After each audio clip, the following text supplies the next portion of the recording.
Hello and welcome to topic number 2. We are here to discuss caster rules and why they're important, and also some questions that you threw at me yesterday, which I'm going to be able to go through really quickly. I don't think I can go into them too much detail, but I'll try and answer them the best I can. So let's jump into this because I don't want this video to be incredibly long. Who wants an hour-long video? So casters rules and why they are important. So firstly, we have to discuss what each job is supposed to be doing, right? So I'll take this earplug out. So what each job is supposed to be doing. So firstly, you have an analyst, and then you're now also going to have a play-by-play. Why we casters have decided to have these two particular roles work with each other is that they technically just break down the game into what it is, right?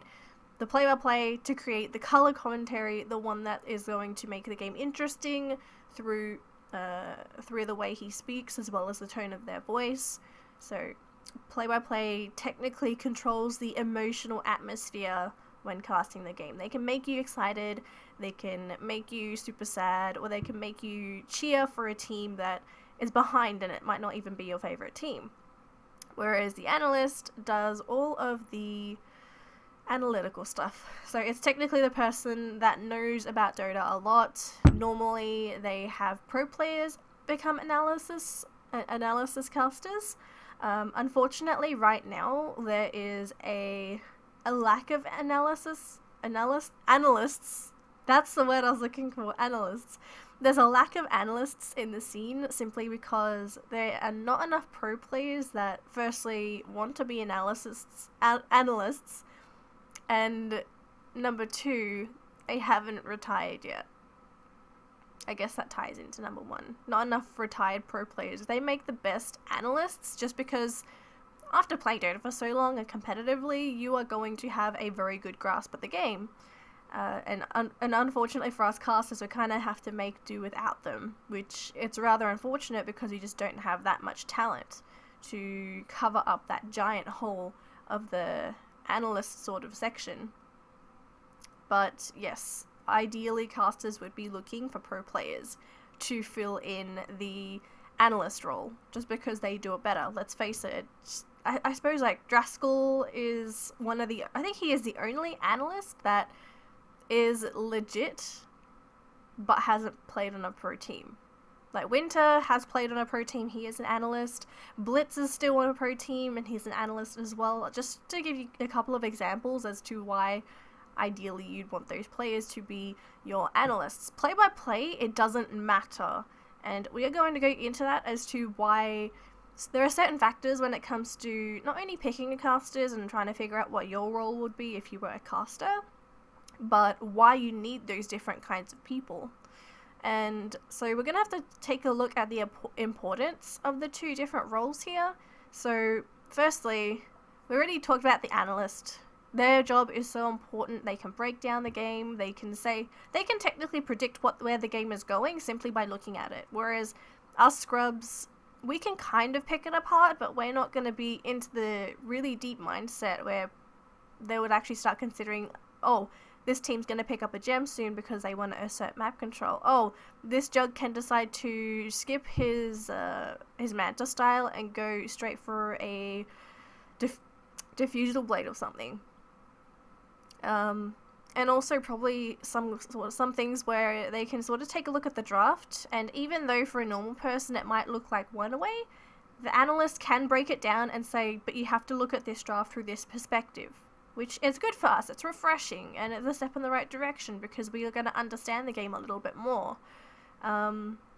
Whereas for play-by-play, it's color commentary.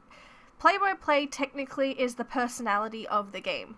They will drive the direction that the audience is going to feel about the game. There will be exceptions, especially once you start having favorite teams and you'll kind of like ignore the way the play-by-play sort of does the game and you're going to cheer for your team, which is, it's fine. That's completely okay. Like, you're supposed to have a favorite team.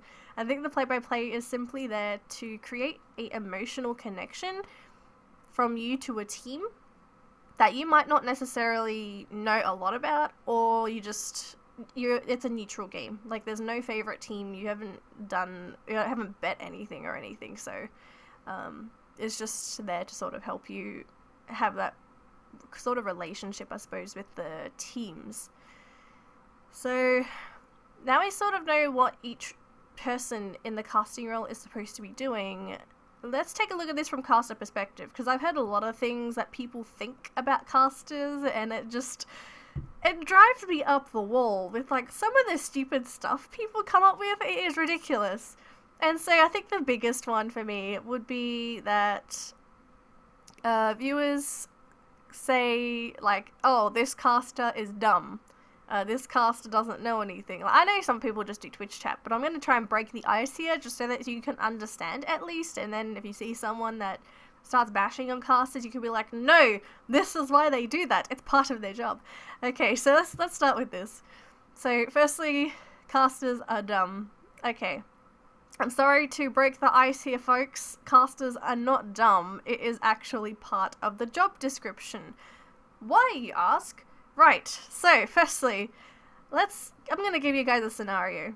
So let's say that we've just finished a team fight. Play-by-play is going to be wrapping up that fight with a few words.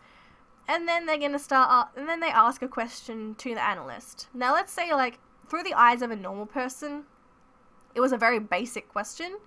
And then you'd be thinking, hey, this guy doesn't know about Dota. Like, this is something that you should already know. This is when I have to just go, no, I'm sorry, he is actually doing his job. Now, the reason behind this is that it's not that the play-by-play is stupid. Chances are they already know what's going to happen, but they are asking those questions for you.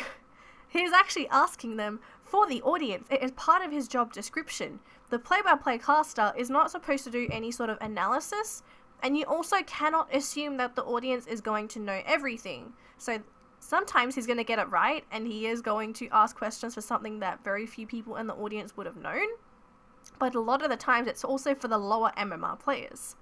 Just because it doesn't matter. I don't care if you're 5k, you represent a minority. We also have to deal with all the 4, 3, 2, 1k MMR people. The whole point of casting is to be able to reach out to as many people as possible. So if you're a 5k and you don't enjoy casting because it's not all analysis, then unfortunately for you, you're going to have to watch the replays by yourself, or you're going to just have to mute the cast. Because the way casting works is we are trying to reach out to as many people to grab their attention and to sort of, like, pull them into our community, because why not? We like more players. And it just seems like Valve is heading in that direction with how they're making the game, making it easy. It makes me sad. So as my little rant about play-by-play casters sounding stupid when they are doing their job. That is what they are supposed to be doing. And I think there's, like, another point with this that I should be really bringing up. It is... Oh, okay, I remembered now. So I had a good discussion with Dragon Drop Dodo, who I've been casting a lot with recently, and he came up with a couple of good points. Now, for example, let's look back to when the BTS has their couch casts, when they invite everyone to the summit and everyone's casting, when they bring the pro players onto the couch as well. I think that's something important to note. So there is a reason why, in most cases, it is not good to have a only pro player cast. There's a reason why ideally you'd be wanting a person such as Toby, then a professional player to do the analyst, to be an analyst. It's because of the way, or the different ways of thinking that us viewers and low MMR people have to the professional players. Now, let me just give you let me just explain this really quickly, because it is something that I feel is very important and people need to understand. In 5 years' time, for example, there are going to be retired pro players, and they will be entering the casting scene. Not all of them. I know some people just don't like casting on camera in general. I won't blame them. But as more and more pro players are going to start flooding into the casting scene, that's when things can get a little bit sticky, just because of the way that their thinking is like so different to us. So for example, you have two pro players and they're sort of on a talk show or on their stream or whatever, and they are casting a series of games, and there are a ton of people sitting in their stream thinking, oh, this is so good. They are just, not only are they discussing the game, but it's like super in depth. Now the problem here is that it's cool and all that there is a pro player cast. The bad thing is that unfortunately, because of how different our thinking is, they are not going to be able to communicate to the audience effectively. So, for example, something that pro players, if all pro players, like, there's one team fight, and at the very beginning, like, there's a very interesting play that all of the new players or the audience wants to know about, but the pro players, chances are they are not going to talk about that, because in the pro player scene, it is probably very standard. Like, it's standard procedure. Why would they talk about it again?